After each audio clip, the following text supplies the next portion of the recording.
সিরিজের শেষ ওয়ানডেতে শ্রীলঙ্কার কাছে ৯৯ রানে হেরে বাংলাদেশ ২-১ ব্যবধানে সিরিজ পরাজয় নিশ্চিত করল।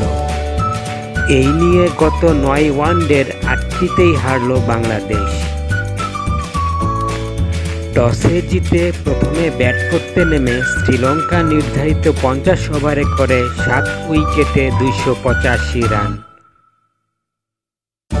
শ্রীলঙ্কার পক্ষে কুশাল মেন্ডিস করেন ১১৪ বলে ১২৪ রান।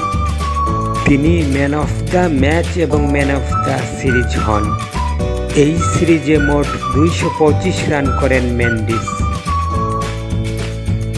এছাড়া অধিনায়ক চারিথ আসালাঙ্কা করেন ৫৮ রান।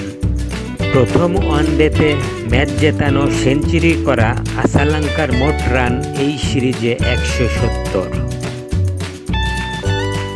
বাংলাদেশের পক্ষে অধিনায়ক মেহেদী হাসান মিরাজ এবং তাসকিন আহমেদ ২টি করে উইকেট নেন। এছাড়া তানজিম সাকিব, তানভীর ইসলাম ও শামীম হোসেন পাটোয়ারি নেন ১টি করে উইকেট।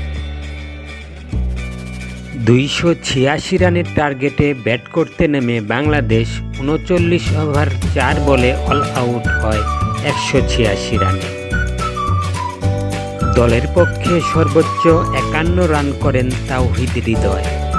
গত ম্যাচের মতো এ ম্যাচেও তার হাফ সেঞ্চুরিটি ছিল ধীর গতির।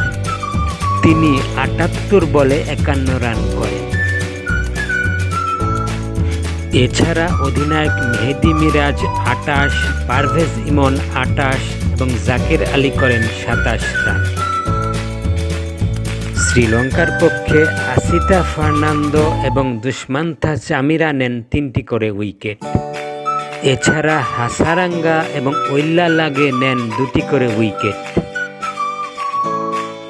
১-০তে টেস্ট সিরিজ হারের পর ২-১ ওয়ানডে সিরিজ হারল বাংলাদেশ। ৩ ম্যাচের টি-২০ সিরিজ শুরু হবে আগামীকাল পাল্লেকেলেতে।